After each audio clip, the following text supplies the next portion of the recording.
Alors Audrey et Léa, bonjour, Bonjour.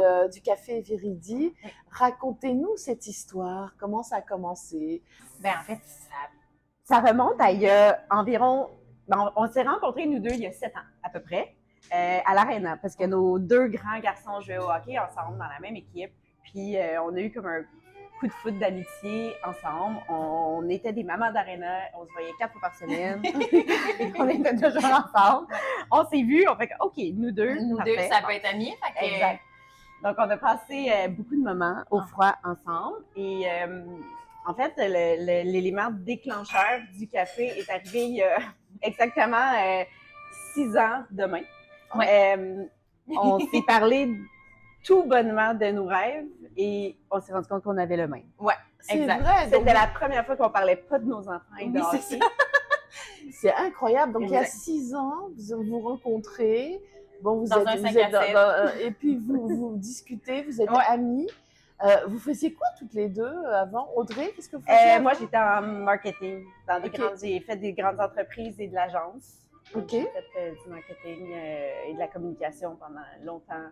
Donc longtemps. avant, et vous Léa? Moi, j'ai terminé mes études en communication, puis je travaillais pour un agent d'artiste qui faisait aussi la production. J'étais en post-prod avec lui, puis je terminais mon congé de maternité, en fait, là, quand on s'est parlé. Fait que j'avais mon petit bébé qui allait avoir 1 an. Puis je voulais me chercher une nouvelle aventure, un nouveau projet à faire puis à accomplir. Puis c'est comme ça, en fait, que j'ai lancé l'idée dans les airs de j'aimerais ça un jour servir des lattés, choisir ma musique, avoir une belle ambiance, une belle place. Puis Audrey m'a fait... J'étais en train, en fait, de C'est la voir même chose? Ben oui, j'étais en train de préparer mon plan de sortie du monde du marketing pour planifier mon café parce que c'était ça que je voulais faire depuis toujours. Je voulais rencontrer les gens puis être... Alors, ouais. est-ce que donc vous venez toutes les deux de Chambly? Non, Même pas pas. non, Alors comment vous arrivez? Vous atterrissez ici à ce moment-là? Ça, c'est une C'est histoire un incroyable. peu compliquée. des circonstances aussi, là, Oui. mais en fait, c'est ça. On était à Montréal, Audrey est toujours à Montréal. Moi, j'ai déménagé dans la vallée du Richelieu. Puis, en déménageant ici, j'ai réalisé qu'il n'y avait pas une grande offre de ce que nous, on aimait comme style de café. Fait qu'en fait, au départ, Audrey voulait s'en aller vers l'Estrie davantage. Puis je lui ai dit, la vallée du Richelieu, je pense que c'est une bonne idée parce qu'il n'y a pas d'offre de ce qu'on veut monter puis on veut créer. Fait que c'est parti de ça.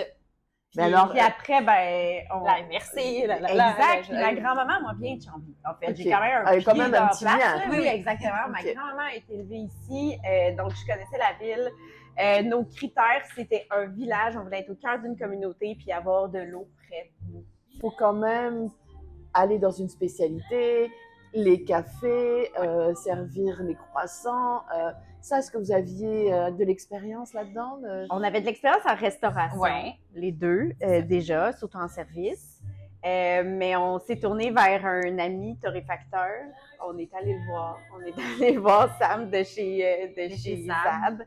Et on lui a demandé conseil pour le café. Puis on les appelle maintenant, toute la gang chez Zab, nos fées parrains du café.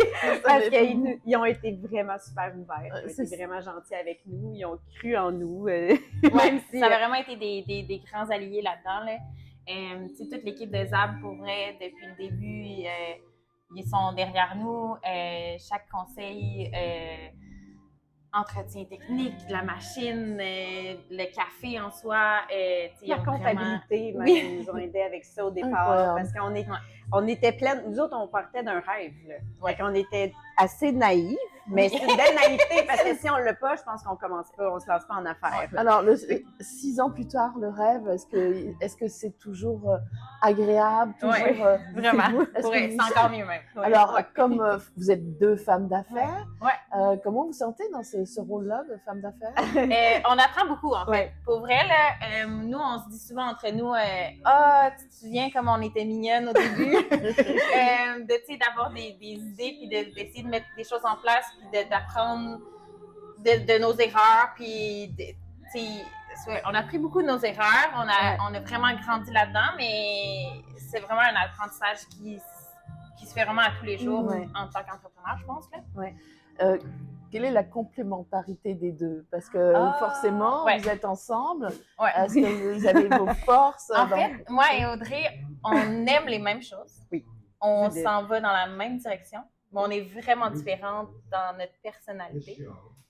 Audrey, c'est la personne créative, c'est celle qui voit grand, c'est celle qui est capable de communiquer le mieux avec tout le monde. C'est vraiment comme, sans elle, je pense pas que le Véridi fonctionne du tout parce que c'est vraiment elle le moteur de tout ça.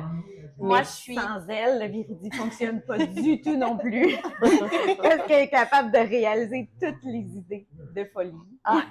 Donc c'est ça. Il y en a une qui est la créative. Réaliser. Puis de complémentarité, parce que oui, des fois, j'ai des idées de fou, mais c'est tout le temps, Léa fait « Oh oui, mais on pourrait faire ça, mais on pourrait faire ça aussi. » Ben oui, effectivement, tu sais. Puis Léa, elle est bonne en comptabilité, elle est bonne en terre à terre. Mais avec une belle passion, puis une belle lumière, puis tout le temps en essayant de trouver une solution. Oui, tout le temps en essayant de trouver une solution. Elle n'est jamais en train de dire qu'il est tombé complètement zinzin. Mais, tu sais, elle la jette jamais aux poubelles, à moins que ça soit fou, parce que des fois, c'est niaiseux, là. Non, pas du tout. Non, mais c'est ça. Je pense qu'elle a plein d'idées, là. Je suis plus pragmatique, là. Je suis plus cartésienne, quoi que pas tant, mais ouais, je suis plus terre à terre, mettons. Mais j'essaie de. En fait, ce qui est beau avec Audrey, c'est qu'il n'y a jamais de problème, il n'y a que des solutions. Fait que ça aussi, c'est le fun parce que quand on affronte quelque chose, par exemple une pandémie, 4 mois après l'ouverture d'un café, ben il n'y a jamais de problème, il n'y a que des solutions, il n'y a que des trucs qu'on peut créer puis qu'on peut mettre en place pour survivre.